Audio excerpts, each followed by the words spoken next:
Pues Sandra Pérez nos decía, ¿hay opciones realistas para tratar de revertir la situación de la contaminación de los plásticos? Y, a ver, sí que hay casos, hay estudios ya de que las medidas estas que se están adoptando a nivel europeo sí que tienen un impacto positivo. Por ejemplo, sí que hace 10 años Francia empezó con lo que se llama el ban o la prohibición de las bolsas de plástico en los supermercados, Ujú. ¿vale? Sí, hace ya 10 años. Bueno, pues se ha hecho un estudio y sí, de las bolsas de plástico en el mar y sí que se ha visto una reducción significativa.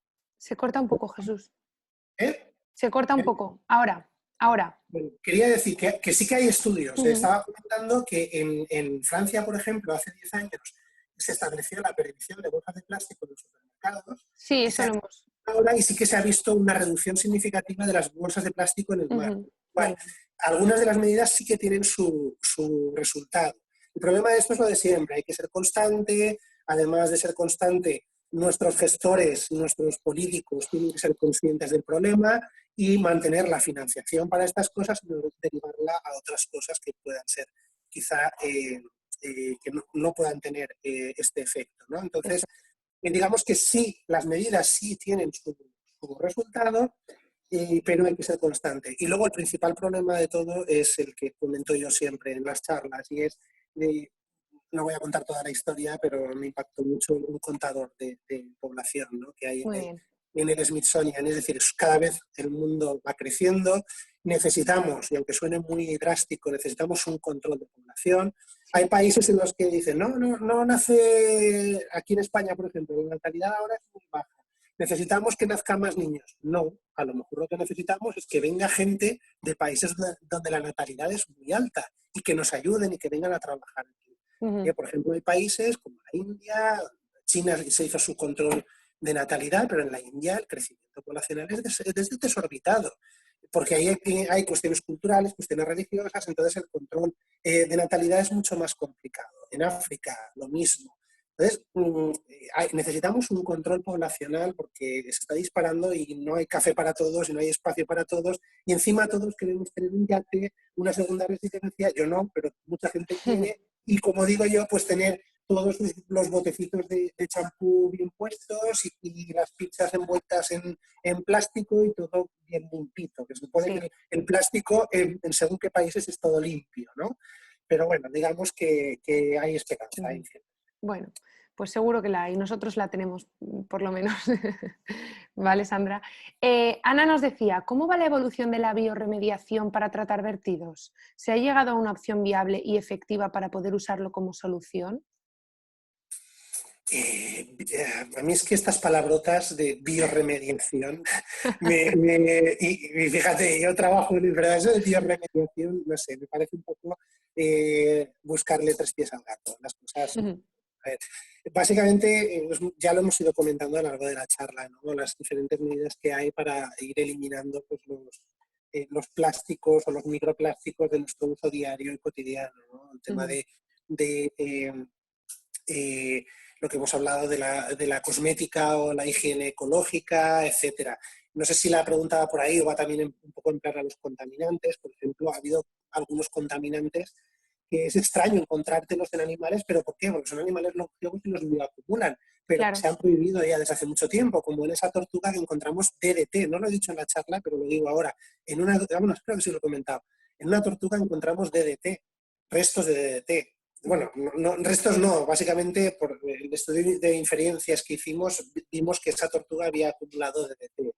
El DDT se utilizó, aquí en Valencia se utilizó muchísimo para acabar con los mosquitos que transmitían la malaria en los años 70 del siglo pasado. Pero también se ha utilizado como fumigación de cosechas, pero hace ya muchas décadas que no se utiliza. Se utilizan otros pesticidas en otros sitios también, porque es más económico, más barato, más rápido. Bueno, pues, pero también en otros sitios se están sustituyendo esos pesticidas por otras sustancias o por otros tipos de control de plagas que son más sostenibles, ¿no? Es decir, son unas preguntas un poco a nivel de la paz en el mundo, con todos mis respetos y perdón, pero digamos que no podemos establecer ni tenemos la capacidad de establecer soluciones mágicas para el mundo. Tenemos que ir estableciendo soluciones locales, pero cada vez más soluciones locales. Y sobre todo ser capaces de transferir ese sentimiento, esas ideas y sobre todo esas acciones para conseguir el apoyo de nuestros gestores y nuestros gobernantes, ¿no? Y conseguir que los gobernantes y los gestores que tengamos apuesten por este tipo de acciones. Eso es lo Sí, más pues mira, importante. relacionado con esa misma contestación, Francisco Javier Ledesma nos decía, ¿los gobiernos se implican con partidas presupuestarias para trabajar sobre este tema? Bueno, digamos que, por ponerte un ejemplo, y no es que yo sea de ese partido ni mucho menos, pero el concejal que tiene responsabilidades en la Albufera es un exalumno mío, es biólogo y es un exalumno mío de la facultad. Entonces, quizá espero haber podido influir en alguna parte de mis compañeros y yo para que este muchacho esté ahora desarrollando políticas que sean, pues que estén sumando, ¿no? Que yo creo que sí, yo creo que Seguro que sí. sí, seguro ¿Vale? que sí. Y bueno, pero también no estamos hablando de política, porque, por ejemplo, en otros gobiernos pasados, la administración nuestra, la Generalitat Valenciana, ha hecho proyectos muy importantes de conservación, como es el Sí. tema del Parque Dunar del Saler. Es decir, Ujú. toda la zona de la Devesa, que hubo proyectos de urbanización a finales de la época de Franco, hay un gran proyecto que se iba a urbanizar. Imaginaos todo lo que es el Saler hoy en día como lo conocemos, como si fuera, yo qué sé, pues Cullera, imaginaos, ¿no? Pues eso es lo que iba a ser. Entonces ahí hubo un proyecto que primero que se paralizó en su momento por una presión ciudadana muy importante, pero durante décadas aquello estuvo semi-urbanizado. Habían ahí, estaban los parkings, había un proyecto de paseo marítimo que fue comido por la duna.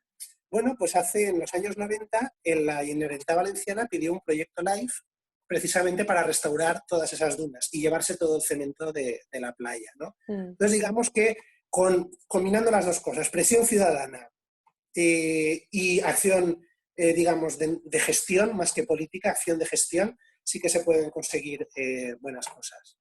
Sí, yo si me permites, Jesús, sí que creo que cada vez más lo que son los gobiernos, ya sean de un partido o de otro, se implican en el medio ambiente e intentan hacer políticas medioambientales un poco más activas. Esperamos que eso siga creciendo y, como decías tú, que esta crisis sanitaria no afecte a esa implicación. Bueno, Raquel Llopis... Bueno, pero, perdona, pero es que eso también es un poco consecuencia, no es porque ellos se conciencien, es un poco consecuencia de que es la población la que se Sí, por conciencia. supuesto. Entonces, claro, Exacto. un político sabe que hacer acciones respetuosas con el medio ambiente o que incluso mejoren el medio ambiente Eso es. le va a generar votos. Entonces, Exacto. no está mal. O sea, nosotros tenemos que Que asumir pedirlo. nuestra responsabilidad. No somos gestores, pero tenemos cierto poder en Claro nuestras que manos. sí. Sí. Raquel Llopis de Adomar nos decía, ¿la contaminación influye en el sistema de orientación de los animales marinos? El sistema de orientación, la contaminación acústica, por ejemplo, sí, Claro. fundamentalmente.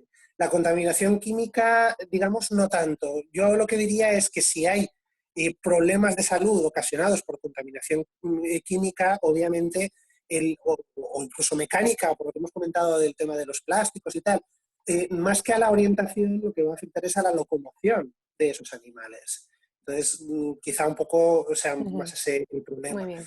Contaminantes que se bioacumulen en el cerebro, probablemente metales pesados, pero tampoco conozco con mucho detalle, no Muy sabría bien. responder, ¿no? Entonces, Sí, la pero yo creo contaminación que acústica, se sí. refería a la acústica porque estábamos hablando justo de acústica en el momento que lo ha preguntado. Pues Entonces, sí, sí, perdón, si tú produces sonidos de alta intensidad, es decir, de un volumen muy fuerte, como explicó muy claro. bien Antonio ayer, que puede afectar a lo que es el oído interno, al Ujú. tímpano, a las estructuras a nivel mecánico, pero luego también sonidos de altas frecuencias pueden interferir con los sonidos, sonidos que se emitan a la misma frecuencia, eso José Antonio lo explicará mejor que yo, Sí, pero él sonidos que se lo emitan a la explicó. misma frecuencia que las frecuencias de las vocalizaciones de los cetáceos, Eso obviamente van a explicó, generar confusión. justo.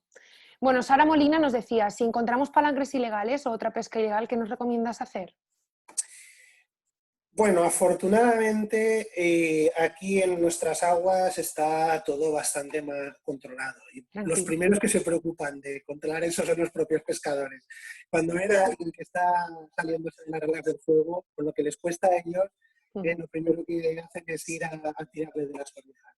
Sí, Y a mí me pasó en Chipre, fue muy curioso. Yo cuando empecé a trabajar en tortugas fui a entrenarme allí y estaba una vez yo caminando una playa con el que era el director general de pesca del país, que en sus fines de semana era más iba a proteger las tortugas. Y entonces iba hablando yo con él y nos encontramos unos pescadores ilegales. Claro, el hombre iba en bañador y camisa, no iba con chaqueta y corbata, ¿no? Todos los pescadores empezaron a decir, esto no pasa nada, no nos pillan las autoridades.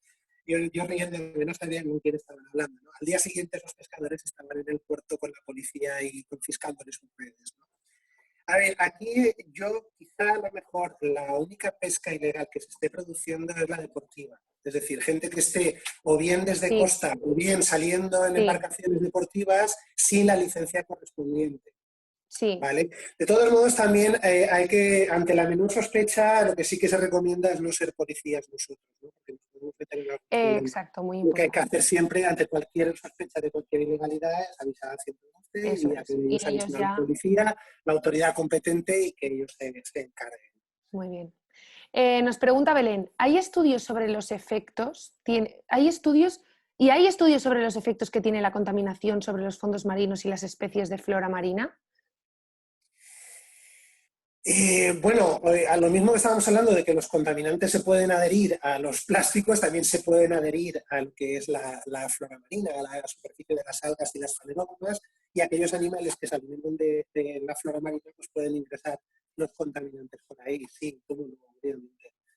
Pero bueno, yo te digo, se Pero escapa un poco sí. a a mi área de estudio. Y para acabar, Gilberto nos saluda desde Costa Rica y nos Bien. dice, saludos Jesús, gusto en verte por acá también. Muchas gracias por tan buena presentación. Otro tema interesante, la relación de los fibropapilomas en tortugas marinas sigue estando en relación a factores de contaminación. Bueno, eso viene un poco con lo que he comentado del morbillivirus, así un poco atropelladamente por acabar a tiempo la charla al final, ¿no? Sí, el fibropapiloma también son estos quistes que les crecen a las tortugas y de hecho en lugares muy incómodos y son muy aparatosos, ¿no? Y son de origen vírico, es un papiloma, un virus tipo papiloma, ¿no? Y obviamente es un poco lo que hemos comentado, cuanto más afectado esté el sistema inmune del animal, pues con más Claro, potencia, con más virulencia actuará el virus. Si los contaminantes lo pues debilita. están afectando a lo que es el sistema defensivo de la tortuga, obviamente lo potenciará. Pero sí que creo recordar que hay algún estudio, eso Gilberto puede hacer búsqueda bibliográfica muy fácil. Sí. Todos los trabajos de George Baras que se hicieron en Hawái, y ahí es donde más estudiaron los fitopapilomas, pero hay también otros estudios en Australia y en Centroamérica, ¿vale? Creo que sí que había algunos que relacionaban directamente los contaminantes con el papiloma, pero sí hay una bibliografía muy extensa. Muy bien, pues nada, Jesús, ya hemos acabado. Muchísimas gracias por esta tercera sesión que de forma particular me has dado a mí. La colgaremos en YouTube para que todos puedan verla y te mandaremos a ti también el link. Muchas Muy gracias, bien. Jesús. Una cerveza más a la próxima. Venga, claro que sí, las que llevamos. Bueno, y gracias a todo el mundo por participar, está muy, muy chulo, que participe Sí, la gente tan activamente. sí, muy bien, Jesús, muchas gracias. Nos vemos mañana. Hasta luego.